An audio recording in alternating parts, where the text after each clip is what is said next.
and welcome to Craft with Sarah and day 11 of the Christmas Craft Countdown, where I'm releasing a new Christmas craft every day for 20 days.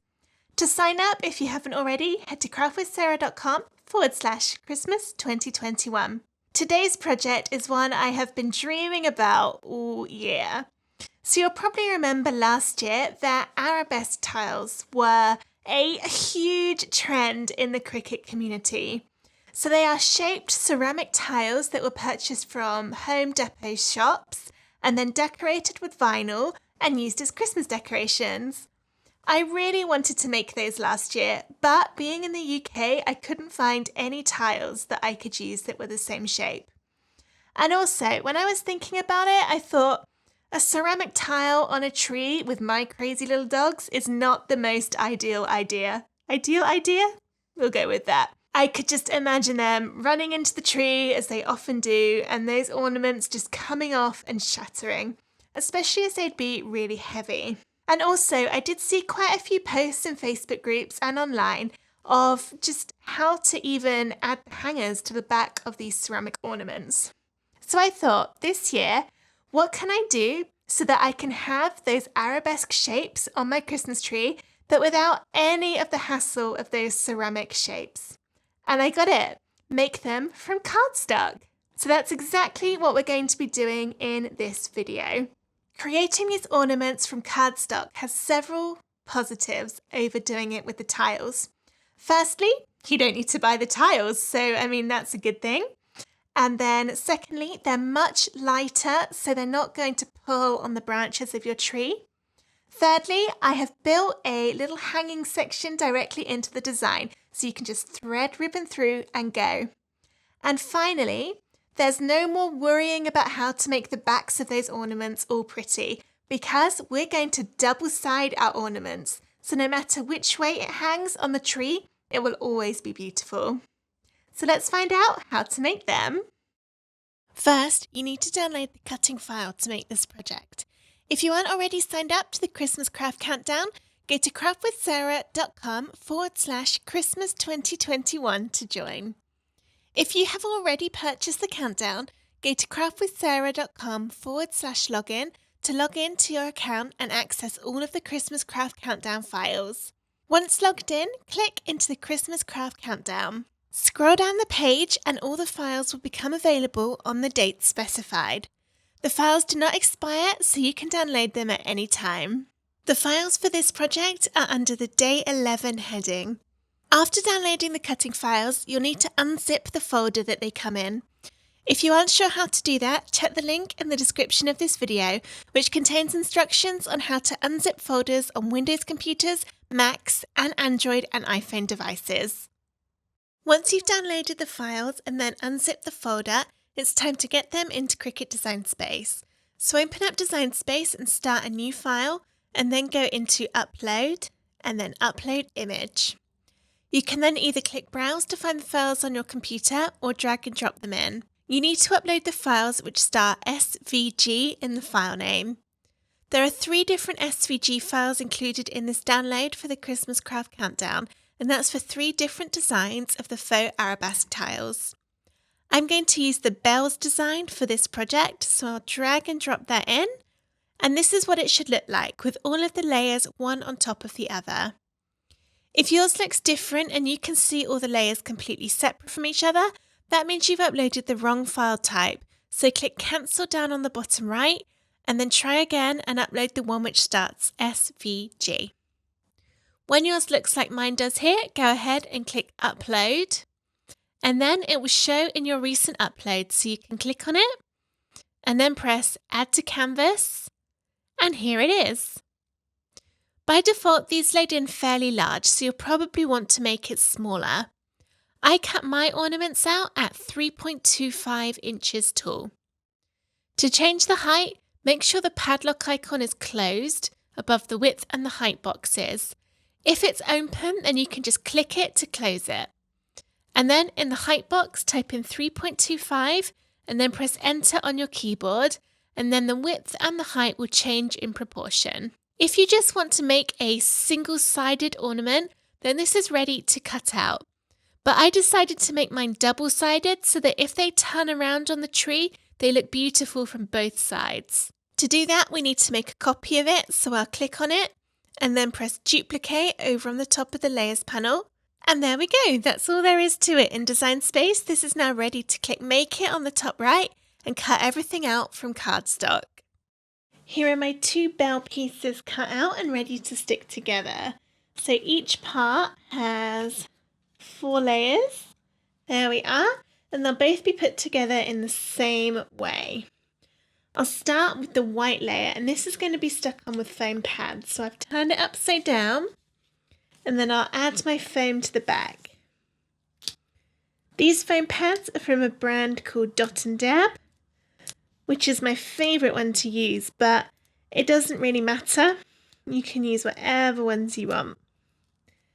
Make sure you don't go over the edges or over any of the gaps.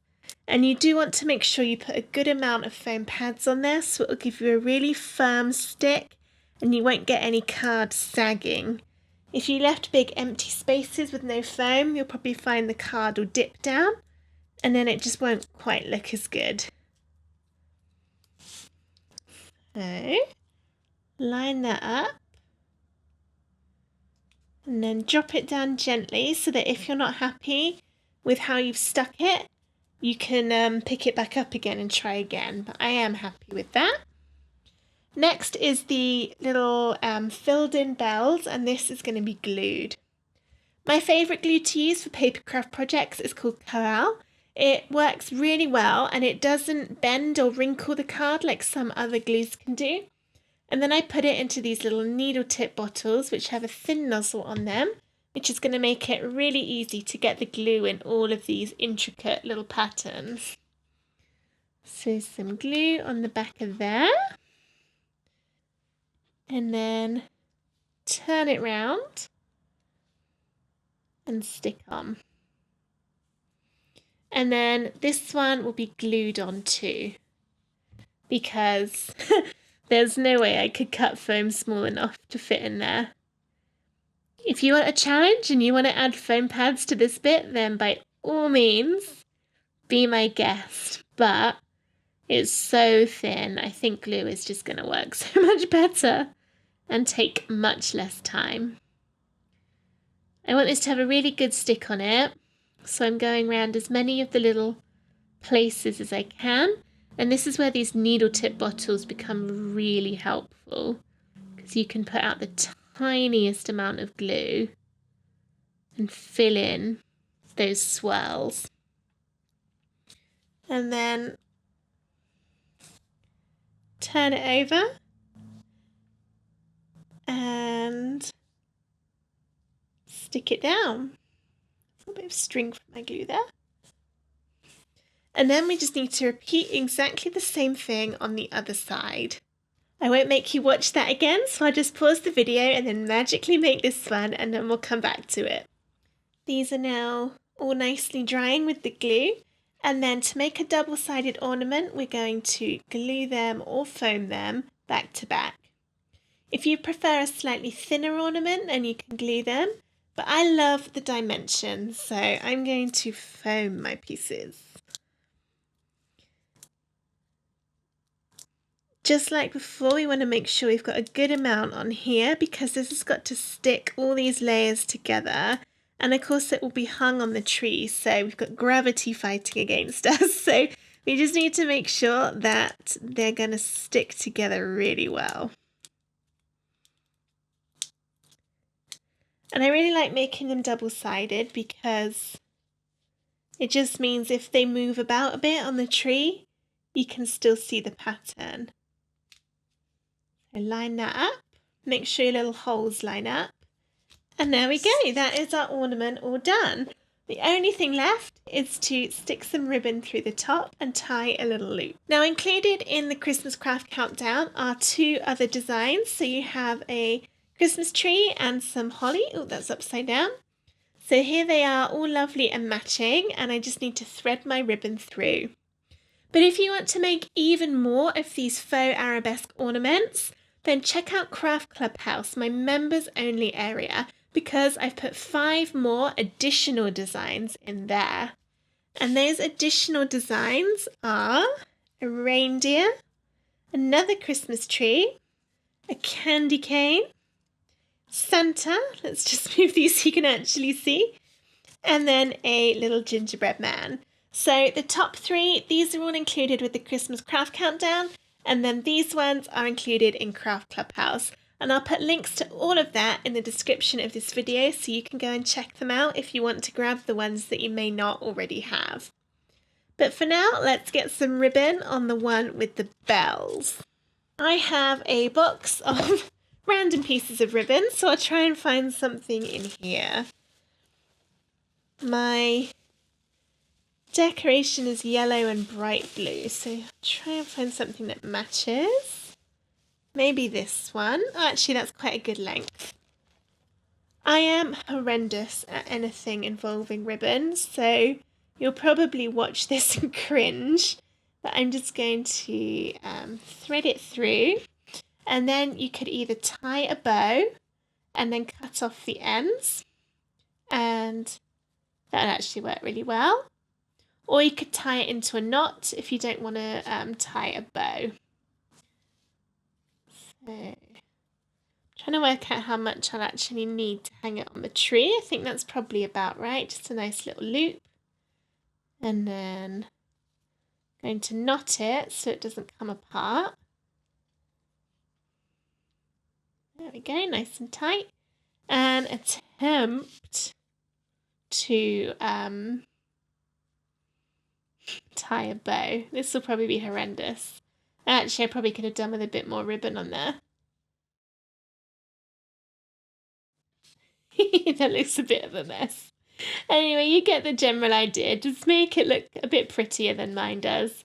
You could even sort of pull it through so that the bow is at the bottom. And that looks quite nice. Or it would if, you'd actually tied it better than I've tied mine. It's coming apart already. Another thing you could do is to cut it short around that knot and then put the knot down where the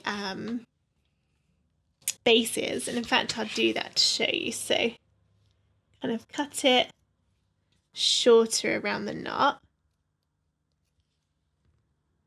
Oh, I just cut the wrong bit. I've just cut the loop and not the end. I'll have to redo this off camera.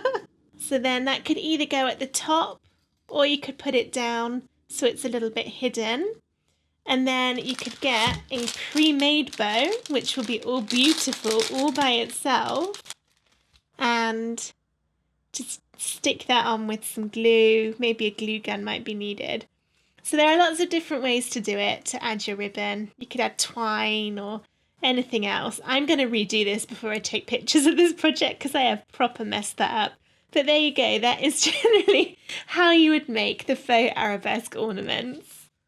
I hope you enjoyed this tutorial on how to make faux arabesque ornaments with your Cricut machine. If you liked making the 3 designs included in the Christmas Craft Countdown and you'd like to make some more, then I have 5 additional designs available inside Craft Clubhouse, which is my members only area filled with loads of vinyl, paper craft and other Cricut craft projects. To find out more, go to craftwithsarah.com/clubhouse. I'll be back tomorrow with another Christmas craft, but until then, thank you for watching. Bye!